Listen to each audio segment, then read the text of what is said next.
Good evening and welcome to the Town Board work session for the Penfield Town Board. It's Wednesday, June 22nd, 2022. And would everyone please rise and join me in the Pledge of Allegiance? I pledge allegiance to the flag of the United States of America and to the republic for which it stands, one nation, under God, indivisible, with liberty and justice for all. Thank you very much. I'd just like to note for the record that we have all council people present except Candace Lee.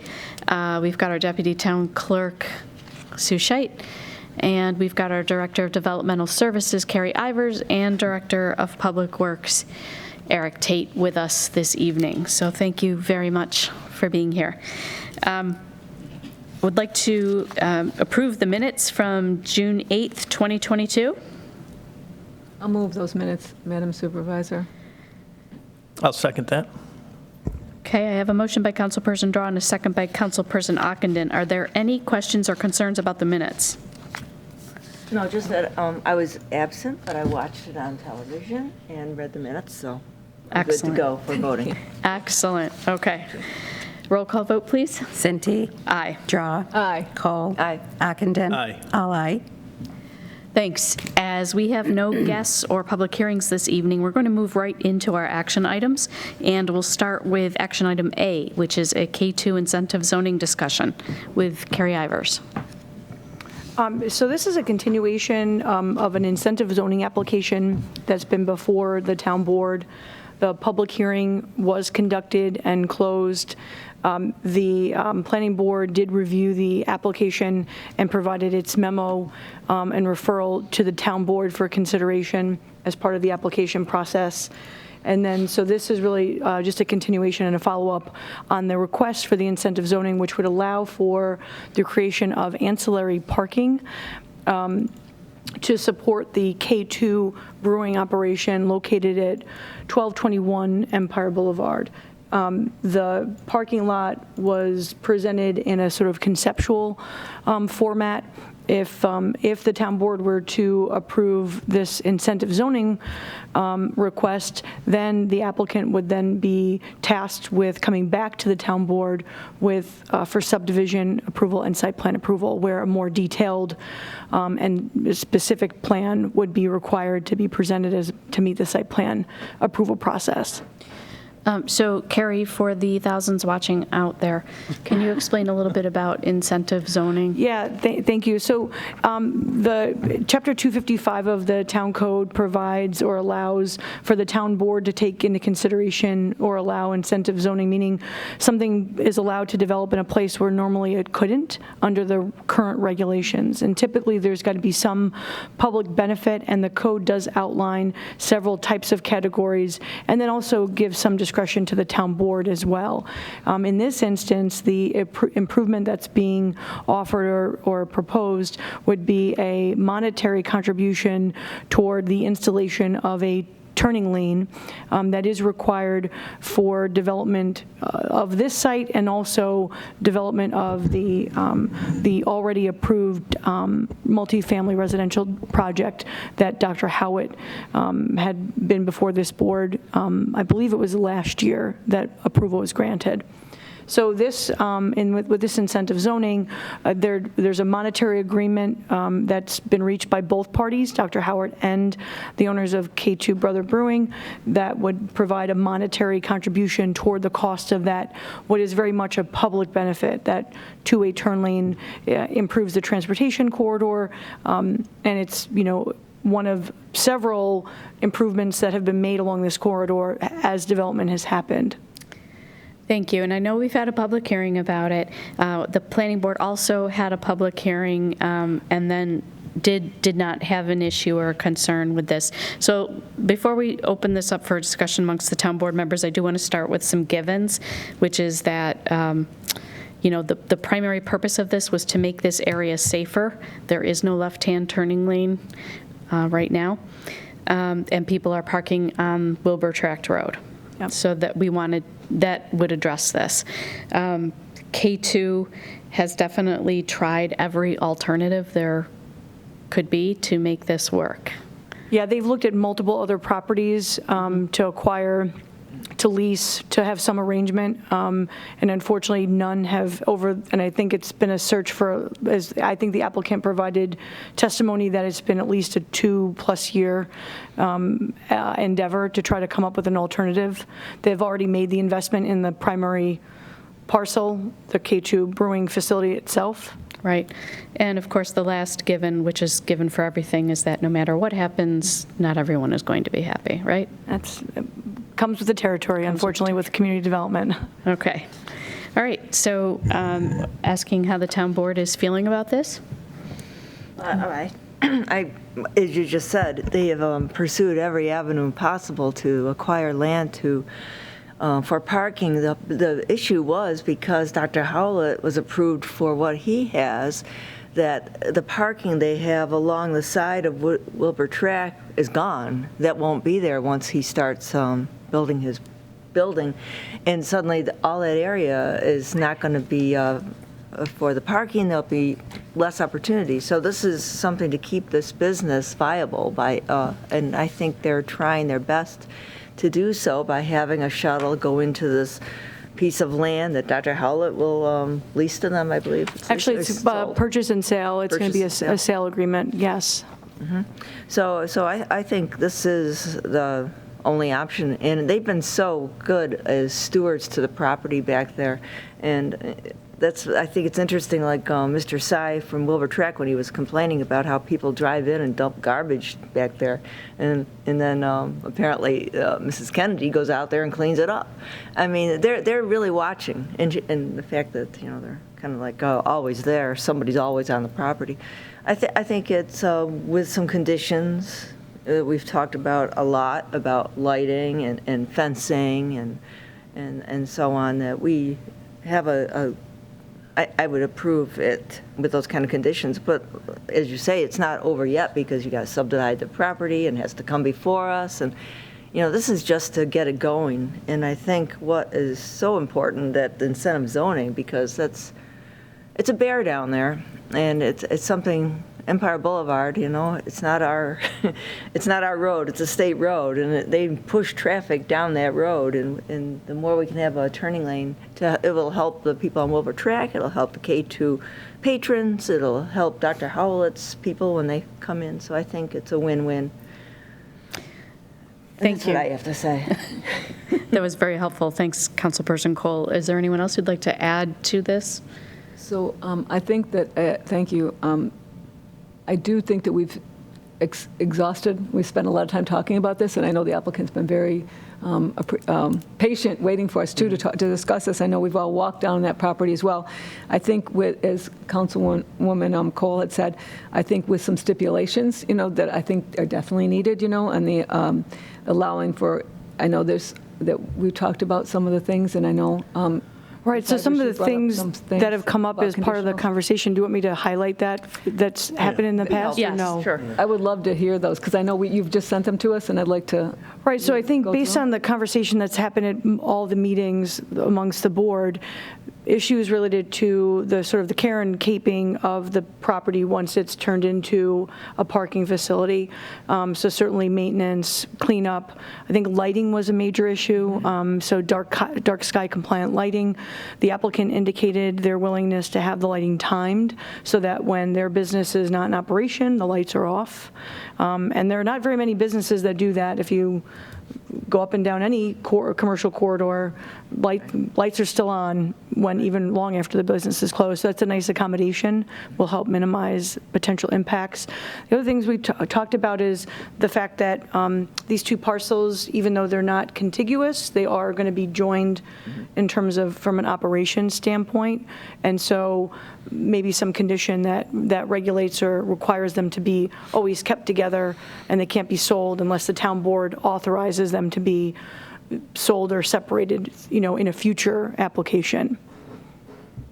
Can I ask a question? Yeah. One thing that came up before, and I think it was the applicant that said that they were looking at a shuttle system to shuttle people back and forth I didn't really hear much detail as far as Is it a car? Is it a van? Is I it think running during all the site time? plan approval, because that could be part of the site plan discussion about exactly how that's going to work operationally. And that's certainly, so there'll be another opportunity to get into those details. I'm not sure if they have that level of detail worked out, but certainly they would need to when the time comes for site plan approval, because the site's being designed in such a way to allow for the shuttle, so they'll have to have an idea of what size vehicle they're using. So they'd be coming back to this town board for that. For that? Yeah. Thank you. Councilperson Ockenden, did you have anything to add? I think you guys covered the majority of what, it covered it correctly as to what we've kind of discussed in the past, and I would agree with Councilwoman Kohl's comments. We've looked at that parcel, that property for a while, and out of all the choices of development, this is probably the least obtrusive to that area than perhaps residential development. So I think when you compare the two, it's a little more favorable for, I think, that whole region, that whole area of Wilbur Track Road. I think it'll clean up that access road. I agree. I think the Kennedys, every time I've driven through there to see what's going on weekends, you'll see they have staff outside, clearly identified that they're there to assist with parking. I have no reason to doubt that they won't do the same thing with this lot. So I guess the only question I had left was the DOT plan for the changes in Empire Boulevard. Is that final? Is there any? So I know that I'd have to check to see whether or not permitting applications have been submitted to DOT. I know DOT provided, and as part of Dr. Howitt's plans, there was a sort of a specification for what that turning lane needs to look like.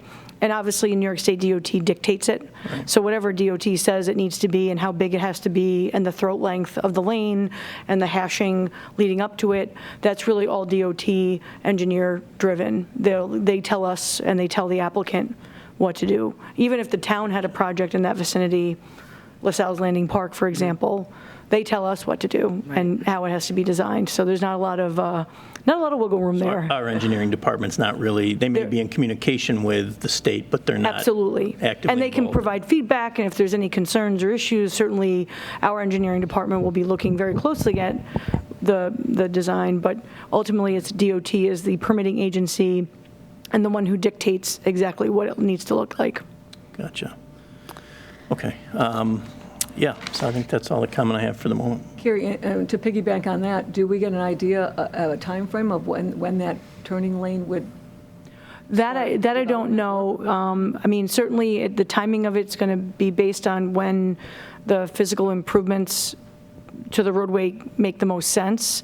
Generally, and this is where my counterpart sitting next to me might be able to better answer this question from a town perspective, but generally it's, sometime while the project is under construction, they don't typically put the turning lane in until there's, shovels in the ground for the actual building project. So I think that Dr. Howitt's project, will have to be timed with the parking lot installation. Certainly DOT is going to want that turning lane in before, I believe, probably before the parking is allowed to be, sort of finalized and used.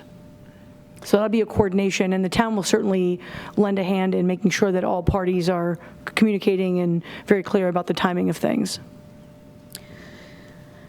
Because I'd certainly like to see that turning lane in. Oh, yeah. Before we have If you can, yeah. a parking. Yeah, and I'm certainly happy to follow up with the state to find out what the order of operation is and when they would anticipate or when they would require that turn lane to be installed.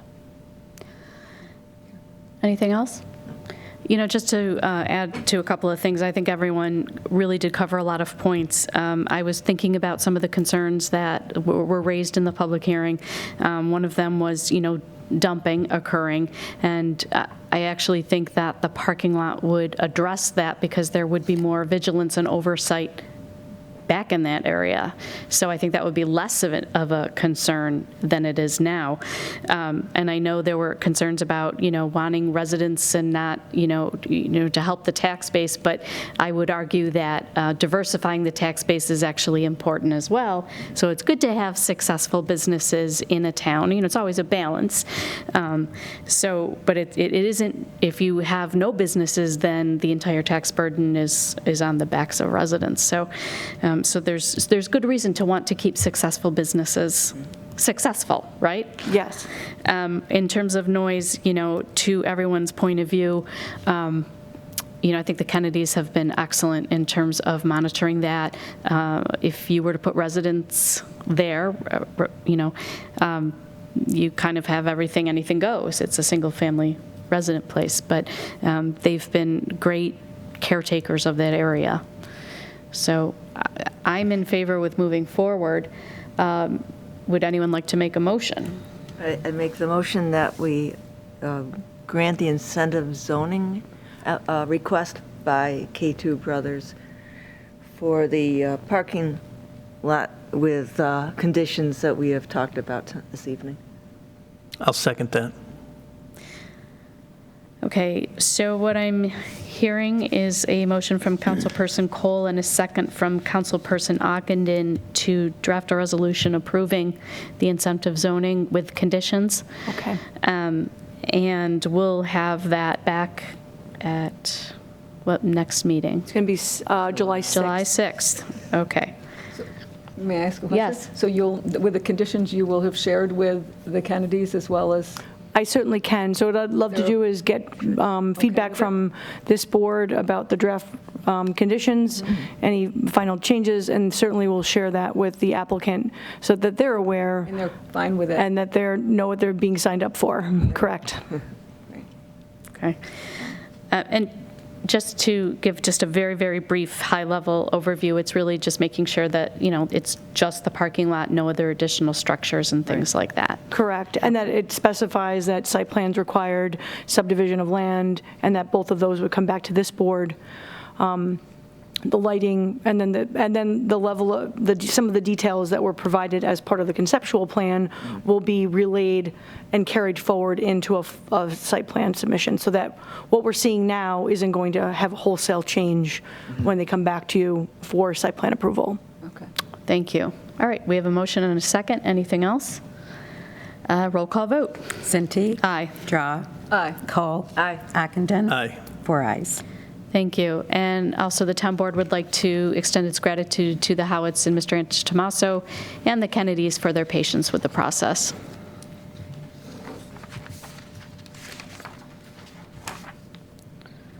Okay, moving on. Action item B, cannabis retail dispensary, local law. Thank you. As we discussed, the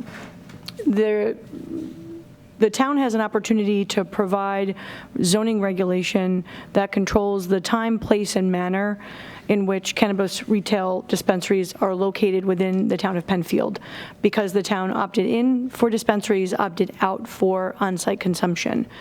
So what this local law draft does is outline the zoning code amendments that would be made to add cannabis retail dispensaries as a conditional use, requiring a conditional use permit, in only 3 districts. And for everybody's benefit, Catherine in the planning department was kind enough to generate a lovely map.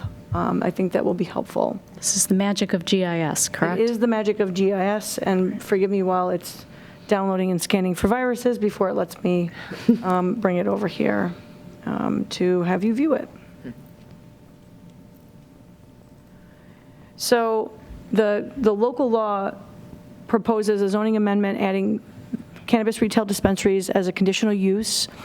So in Article 13, so Chapter 250, Article 13 outlines all of the different conditional uses and sort of the parameters, regulations, things that pertain to that particular conditional use. This is no different. It has, it identifies the districts where it could be permitted, and then provides some minimum distance requirements that exceed that likely exceed the state's minimum requirements for location of future retail locations, but it does so in a way that isn't exclusionary zoning. In other words, you're not writing the zoning code so that you couldn't have one anywhere. That would put the town in a very precarious situation with New York State because we've opted in.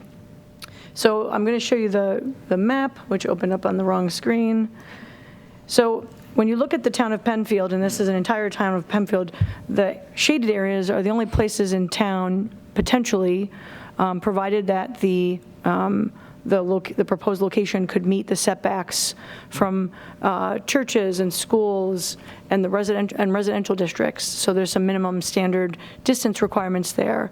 The code or the regulation or proposed regulations also outline things related to security and odor management and the fact that they've got to have and comply with New York State's licensing. So they have to be licensed by the state first before they can open. That seems like it would be a no-brainer, but we know that's not the case, and so we want to make sure that that's very clear. It also outlines the procedures for abating violations and what the penalties for offenses are. And so it follows the New York State regulations guidance as far as regulating time, place, and manner. And I think that the draft, if the town board was willing to move forward with this, we would be setting a public hearing so that we could get public testimony related to regulations. Carrie, can you, on the map, explain to us which color, it's color coded? It is. So let me, I'm happy to. So the orangey color is general business. The purple color is limited business. And the blue color is the light industrial within the town. And the color we're looking at, the area we're looking at, are all three of those. All three of them. So any place else that's currently has a white background or no background, a location could not be there. Could never be. Okay. So you'll see this is the, sort of the 441-250, but you have Harris Whalen there. So the location would have to be a certain distance from that. In any one of these districts, if there's a qualifying sort of protected use or structure, then it would be, there would be a minimum distance requirement. How similar are these setback requirements and zoning districts to like liquor stores? So state liquor authority actually sets the minimum requirement, and I don't believe towns have the ability to override that. And so, or maybe they do. We don't do that, but we adhere to the state's. I'd have to check, but I think we're similar or we're slightly more than what the state's requirements are. I'm going really off the top of my head here. I want to say it's 750 feet for the distance from schools for liquor authority. Like, so if a liquor store can't be closer than 750 feet. I don't mean to put you in a bad position. And I could totally be making that up, but if I say it with conviction, no, I'm kidding. I'm kidding. We don't do that. I won't do that. I will verify that. In fact, I'm happy to follow up with the town board and prepare that information if you want to move forward and set a public hearing. But is it apples to apples or apples to oranges? Because if you have like a liquor store in over at Baytown, you got a liquor store over at Wegmans Plaza. Can a cannabis dispensary be in the same kind of thing in a strip mall? I mean, well, that's something that the proposed regulations identify a preference for freestanding buildings, but it doesn't prohibit them from being in a shared space. But if that's the case, when they go to make their application for conditional use, they really have to demonstrate how it's not going to impact or affect. My understanding from the state, and again, we're waiting on more details on what the state's regulations and their licensing thresholds are going to be. But my understanding is that it is not a cheap endeavor to build out a space because there's requirements for containment and for safety glass and some of the same things that like a high-end jewelry store might need to do. I believe cannabis dispensaries may be tasked or required to do as well. Yeah. But it's going to have, the applicant needs to meet all of those requirements.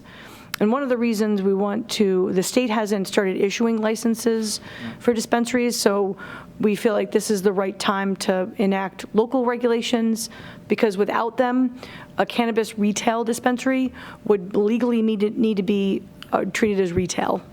See, I'm confused by, so if you're like a restaurant, they buy, some business buys a restaurant, and they can't sell alcohol until they get their permit from the liquor authority, Yep. right? Can they buy a No, building in we would do so we would not, for example, a CBD store? If they're open and they're working, and they don't have their cannabis permit yet, they would be in violation, and we would be, but they could apply for it, then they get it, and they just kind of come in and morph into that. no, not Or they still have necessarily. to talk to us. First of all, if it would, depending on how the zoning code gets enacted, they'd have to be in the right district. Right. So if they're not in the right district, then out of the gate, they wouldn't be eligible to have that dispensary in their location in Penfield. The other thing is that I believe that as part of the state's licensing requirements, they're going to be checking with the municipality where it's being proposed. And that's the time where we can say, oh, I'm sorry, New York State, we have a zoning code that identifies that as a conditional use, and the location that they're proposing wouldn't be permitted. They'd need to find an alternative location. Yeah. And if you recall, when we had that hearing about the CBD store moving into the Four Corners, we had said to them, this doesn't necessarily guarantee anything. Yeah. So, And in that specific case, Right. they would not be allowed, because Four Corners is not one of the districts that is identified for a conditional use permit. Right. For this Close to- particular use. Church, schools, and well, it's not light industrial or. It's not one of the three districts, so that's Yeah. why if Four Corners is not listed as one of the eligible districts, either is LaSalle's Landing, and I'm trying to think of other specialty districts that might come into play. The mixed-use development district, it's not allowed anywhere but the three places, the three districts that were general, specified. limited, yes. Yeah. And I do want to just call attention to the board members that this code talks about an odor control plan. That's important. That is very important. And also, it has a section in here about when the state and town regulations conflict, the more restrictive provision will apply. Right. Right. And also, just to be clear, in the hours of operation are also limited or reduced for this particular conditional use compared to other conditional uses. So where a restaurant or some other retail might be able to stay open later, the latest that this type of facility would be able to be open would be 9 p.m. And then on Sundays, latest would be 6 p.m. So in terms of operationally, it's also providing, again, time, place, and the manner. Falls in the matter category. Any other questions, Councilperson Drawe? I guess one question, when an application does come through, an applicant does come to us, is that going to go through the town board, the planning board? So it's going to follow the process of a conditional use permit. So it would go, if it's a location that requires site plan, in other words, it's a new structure, or it's a demolition with new construction, or it's a significant exterior renovation or addition, something that would rise to the level of needing site plan review, then the conditional use permit for that use for cannabis retail will go through the planning board. If it's going into an existing building, say there's a vacant building in an eligible district and they'd like to convert it, but there's no major exterior changes or site changes, then it would go to the zoning board as other conditional uses. So pretty much currently our current procedure. Gotcha, yep. Councilperson Ockenden, did you have anything? Just, Carrie, if you could, you touched on it a little bit. So the distances that are spelled out in this proposed Yep. law, those are equivalent to New York State's, or are they greater than? I'll double check the regulations and verify, but I believe we've made our distances from certain protected uses or other districts more stringent, or they're a little bit longer, a little bit further away. Which we're able to do, it's just you can't be less than what the state. We couldn't go less than the state required, because that would be fly in the face of what they're telling is we couldn't make it less restrictive than the state wants it to be. And we can't make it so restrictive that we've essentially drawn circles around and now no one can go anywhere. So we want to be careful about that as well. Yeah, and I guess that was my second question. How do we identify what's too restrictive? We're looking at these 3 zoning districts, right, that sprinkle themselves across the town. How and who determines what's considered too restrictive? I think that would be a court of law if we were to be challenged by New York State or sued. Like, it would be up to a court to determine whether our restrictions were too. The terminology, and I'm not an attorney, and I don't even try to play one on TV, but the reference is that we were being arbitrary or capricious, or by virtue of the distances that we've set, that you've created a situation where no parcel is eligible. So you want to be careful not to do that. And I think I know where you're going with this, because we get close to some residential areas that maybe that's what you were kind of thinking, because when I look at a couple of them in there. Well, the other thing to consider is that the way this is, there would be public hearing associated with any of these, so it's, there would be certainly an opportunity for nearby residents or businesses or any property owner to participate in the zoning, the rezoning review process. And obviously trying to understand when we need to make sure we have something in place, so that we're ahead of the game. Yeah, There's really no way probably to know where the state is in their process, right? And we don't have confirmed, like, we haven't received any official, this is when the license are being issued, but from sort of like, whispers on the street and trying to keep your ear to the ground, by the end of summer, there could be sites being licensed. So I think it's one of the reasons, maybe September. Certainly, I think the state, by the end of the year, wants to be rolling out the licensing of dispensaries. So we would want to make sure that the town, again, is protected, because right now, legally, without any other regulation, we would have to treat these as a retail use, because it is a retail use. So that's why establishing them as a conditional use means that they're still allowed, but we get to control how and where. So it's important we keep this process moving. It is. It Yes. is. This is one of those things where if the board was amenable, we would prepare a resolution to set the public hearing, to consider a local law to amend. We would publish the local law on the website, and it would be available in the town clerk's office for review.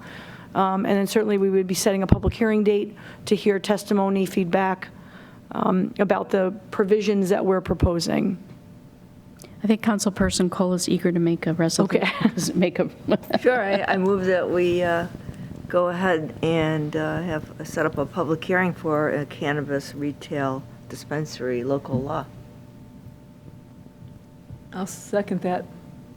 I didn't mean to jump the gun. Were there any other questions, So comments? I guess I just want to be clear that changes still can be made. We're going to have the public hearing. We can Yeah, still so go this through is the a process. draft. So this is a draft that's just published, but in Right. order for you to set the public hearing, you have to have some draft for you all and for the community at large to have and consider. But if we wanted to suggest a change in which districts, for example, Correct. If you wanted to change. still could the- make, right, we're Those not changes getting the could cart be. ahead of the horse, I guess. Yes, is my those question. changes could be made if there was some determination that you wanted to alter, add, subtract districts, if you wanted to Can we look at the reduce them? distances. Can we reduce the districts? Well, we can look at that. We can certainly look at it. We just want to make sure that, again, we don't cross in by accident into the, you've just zoned them We can still out. have that conversation, I think, is. Absolutely. Public hearing, you might Yeah. get people saying, I think it might be they want to behoove us reduce it, we're to listening go to and them. walk in, or, I mean, I think Look I'm gonna closer at, I think go- it's Right. important. Well, one of the things It won't be that we quick. can do is we could prepare mapping to show you with the existing setback requirements or just minimum distances required in those zoning districts, where that would land you, what spaces would be not allowed. Right. That'd be great. I mean, this map's extremely helpful. But this a one here, more, and then the more- we can zoom in Yeah. on each one. Agreed. Now I'm committing poor Catherine to another layer of work, but she is that's eager to important. help with GIS stuff. Yep. So we can do a little bit more analysis of, based on our draft code, what that sort of looks like on the ground, if Yeah. that's helpful for the That would board. be- I think I'd like to see Certainly for the that. public hearing, too. Yeah, but this is just a draft. so- It is a draft, yeah. Yeah. Anything else? All right, so I have a motion by Councilperson Kohl and a second by Councilperson Drawe to have a resolution setting a public hearing for cannabis retail dispensary local law. And roll call? Cinti. Aye. Drawe. Aye. Cole. Aye. Ockenden. Aye. 4 ayes.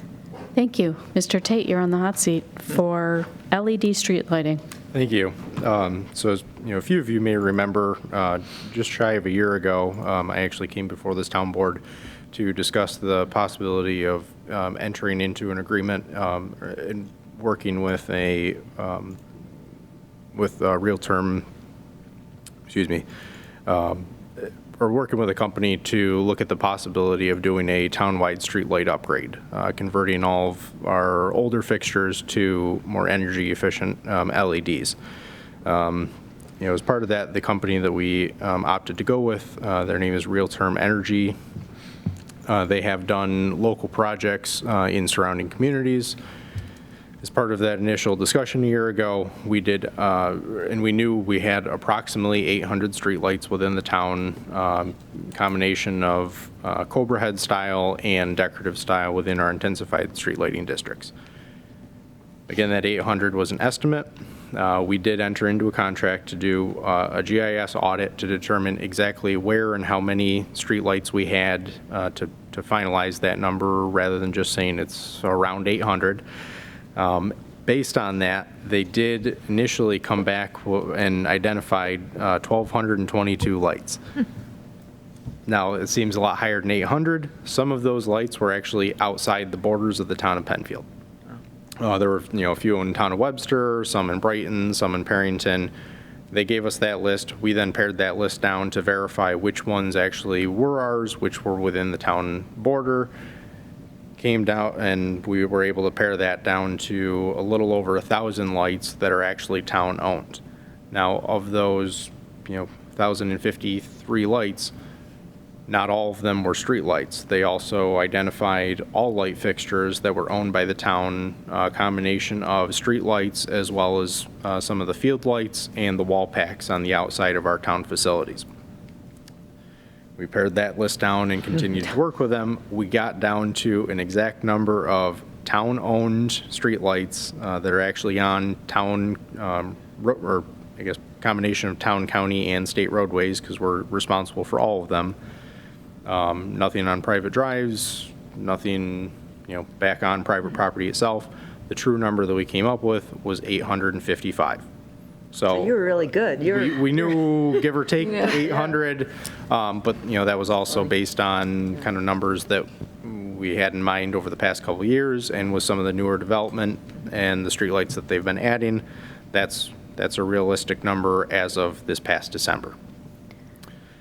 With that, because we had anticipated roughly 800, based on the pricing that they gave us, it's a per fixture price for both the GIS audit to determine exactly what street light, what pole material, whether it's fiberglass or wood, where it is, if it's on an existing utility pole, what that pole number is, is it a Cobra head, is it a decorative style, what the actual intensity of the light is.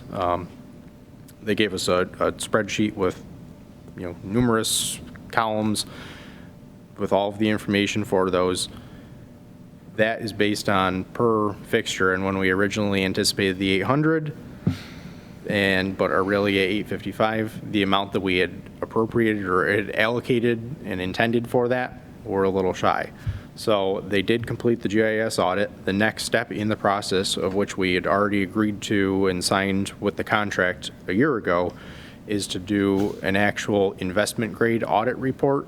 So the Real Term would actually take those 855 lights, break it down by which size were 100 watt lights or 100 watt equivalent lights to be LEDs, which were 200s, which were 400s, put all of that together, prepare bid specifications for us on town letterhead, and then put that out as a public sealed bid that we would be able to utilize. The bids would get turned into us, we would open them, and then Realterm would actually help us do the kind of the comparison of everything to make sure everything's equivalent and that we're getting a good product, not just, kind of a knockoff, light fixture that isn't going to last.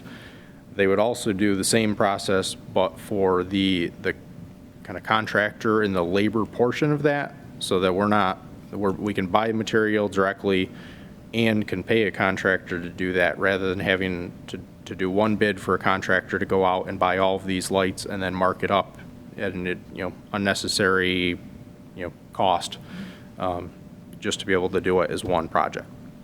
So, or I guess it would still be one project, but we could buy the material directly and then provide them to a contractor to provide just the labor. Again, to move forward with that next step of which we've already kind of agreed and signed off that we're going to do, it will require some additional funding that we do already have budgeted within the townwide street lighting district budget for LED upgrades. However, if this board is in agreement, just would need to, I would prepare a resolution for July 6th to make an amendment to the original resolution from last year to include what that realistic, or what the total amended price would be for that contract. So again, it was originally $34,000. It's just shy of $7,000 increase to cover the additional 55 lights, plus some of the little upcharge from the additional lights that they identified within the GIS audit. By doing that would give us a realistic budget number to know, and I know we're going to be, or this board's going to be discussing at the public hearing next month about the possible use of ARPA funds, regardless of if the street lighting upgrades were to use those funds, or if we used separate funding for that, we would still need to know what the cost is actually going to be. So again, this is just the next step and more or less a formality to be able to take that next step and continue to progress with what we had intended on doing and have been working towards. Any questions from the board? You were very comprehensive. That was an interesting story about the changes. Yeah, and so I'm smiling because hopefully Mr. Kreckman's not watching, because I have this bad habit of being out after hours in the darkness, and it's very noticeable when I see lights out. And so I'll shoot them an email, and they always come right out and take care of it or get it reported. But one area that I just wanted to ask, just assuming it's part of the project, is the 441-250 corridor. And I know there's some street lights in the median. They've been hit by vehicles over the years, and they haven't been replaced. I'm just curious as to what your thought is about that area, because certainly when that was brand new, it looked really nice. It was a great ad for that busy area, and it identifies where those raised medians are. So there's a value to still having them, I think. Yep. But I just wondered what your take is on what you see for that area in this project. So we would be impacting and changing out the fixtures that are within the median along there itself. I know there have been a few poles that have been hit. While we have not had a chance to replace them, it's partially due to the fact that we had actually ordered replacement poles. They are special order poles for those particular lights along that stretch. They're over $10,000 a piece, and we had ordered one of them over 2 years ago, and it's still on back order. So It's amazing. there hasn't been a whole lot we're able to do without physically having the replacement, but they're also extremely costly. Is there any options to another type that still looks nice but isn't as expensive, or is there anything to protect them? Can it be put up on a bollard? Or I'm just trying to think of something that might make them a little less vulnerable. It's a little hard. They're specifically meant so that if they do get hit, that they break away and they don't cause bodily harm to whoever runs into them. So you're kind of somewhat stuck no matter what you do. But I can certainly look into potential options. And then the only other question, I've noticed a lot of the lights that get replaced are LED that you've put, had done throughout 441 and some other areas. Any residential complaints? I mean, they are brighter. Are there any complaints that come back like, hey, why'd you put that, fixture in front of my house? I can't sleep at night, that type of thing.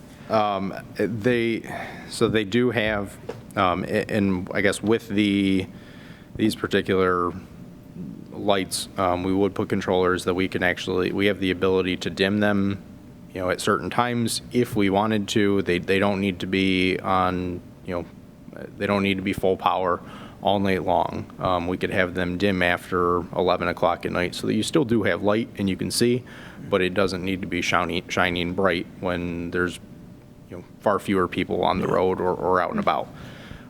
The biggest complaint or concern that we get when we're going through and changing, we do have a few older style fixtures that we will put up and try to use when we can, but they don't always work. And a lot of what we have been doing, if we need to change an entire fixture, we have been putting LEDs up just because they are maintenance free and they tend to last a lot longer.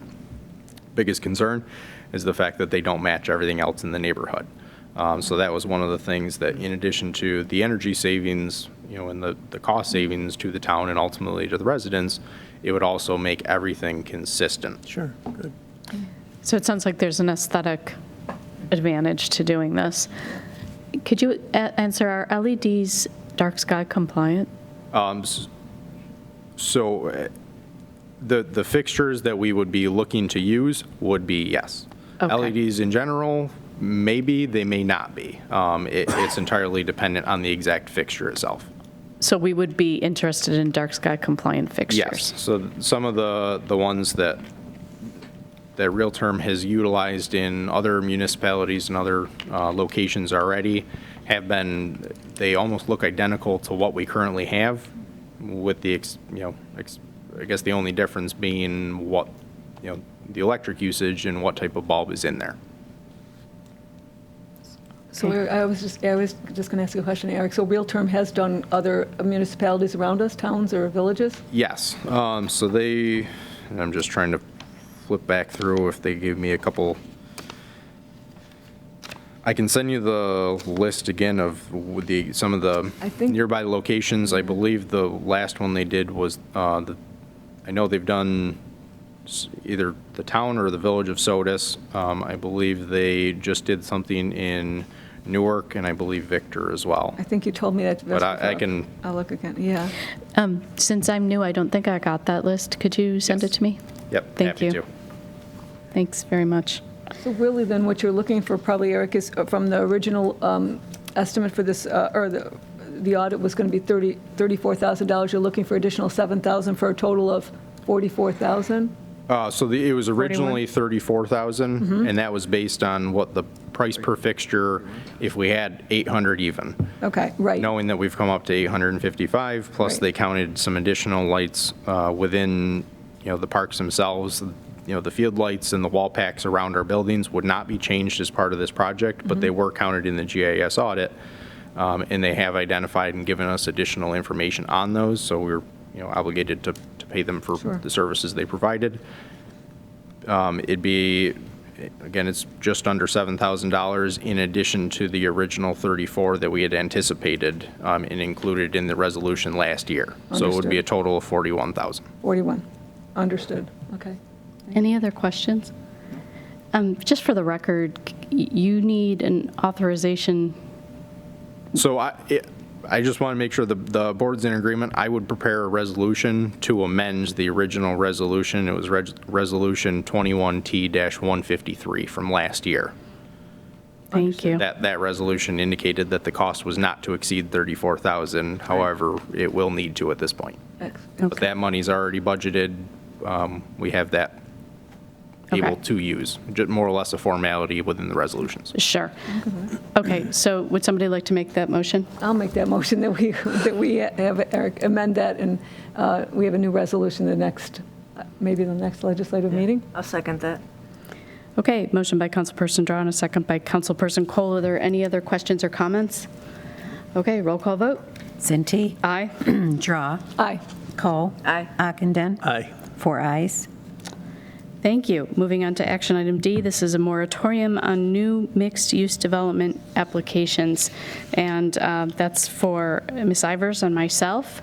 If you'd like to start off. I sure will. So, and I'm throwing up here for your review, and this is purely in draft form. You can tell by the yellow spaces and holders that this would be asking for a resolution to set a moratorium to allow for modification or modification and alteration of the current mixed-use district regulations and the mixed-use district manual.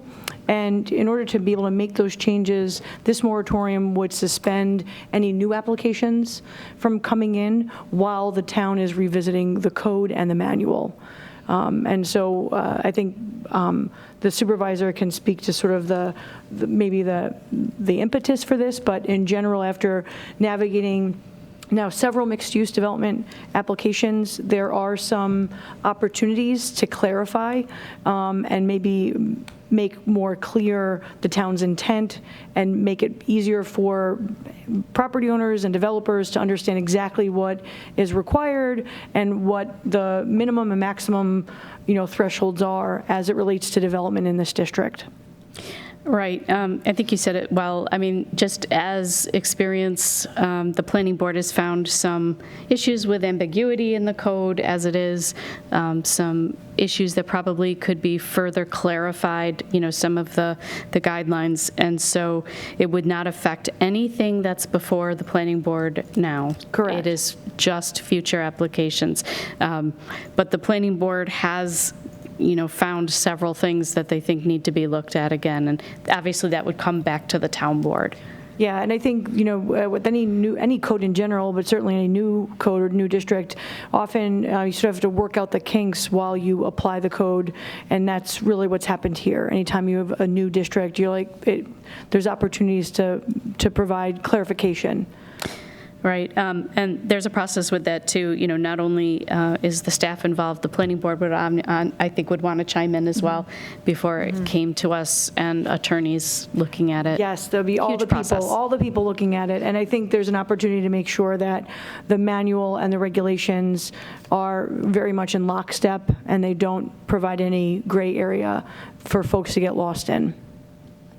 Where are we with the master plan? Because this isn't, the mixed use is within our master plan. Yeah, so the mixed use was identified as a future land use goal and priority project in what is now the currently adopted and active 2010 comprehensive plan. So that's really what's our guiding document now.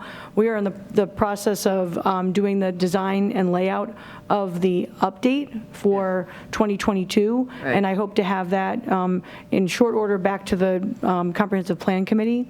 But we're not making any changes that substantially change the direction of the district. It's more just to clean up some discrepancies in the code and maybe some confusion in words and terminology and sort of directions that are contained in both the regulations and also in the manual. Right, this doesn't change mixed-use district. Correct. It just clarifies code. Correct. One question I had to ask on this. Once this resolution gets passed, the moratorium will be held for 6 months or until the identified revisions to the code. We're not limited or held after, we can, because we all know we don't move sometimes as fast with, as we want to move. 6 months sounds like a long time. It really isn't. We have I think what we're trying to be mindful. So if we were getting close and we needed to extend the moratorium, that would be another town board resolution action, and we would look to the town attorneys to guide us. Okay. Sometimes moratoriums need to be extended. It's in the town's best interest to try to pick a timeline that's the shortest possible, and then if an extension is required, you seek that extension and you can explain why. But you don't want to make a moratorium sort of arbitrarily long just to give yourselves time. It actually helps the town to demonstrate that we're really trying to move as fast as we can. And we set this as a realistic goal, 6 months. We did, and we did that with the town attorney's Right. blessing. Perfect. Thank you for the clarification. Yeah. Any other questions? Okay, may I have a motion to set a public hearing? To prepare a resolution to set a public hearing for the adoption of the local law to be known as a mixed-use district moratorium law. I'll move that we set the public hearing. Thank you. I have a motion by Councilperson Drawe I'll second that.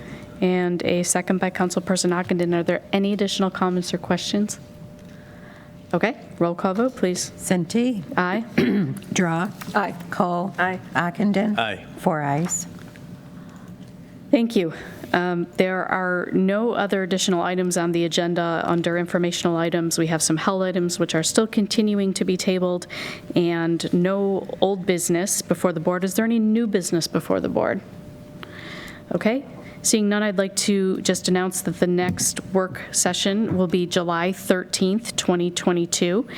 And seeing no other matters, we can declare this meeting adjourned at 7:55 p.m. Thank you very much to all who participated.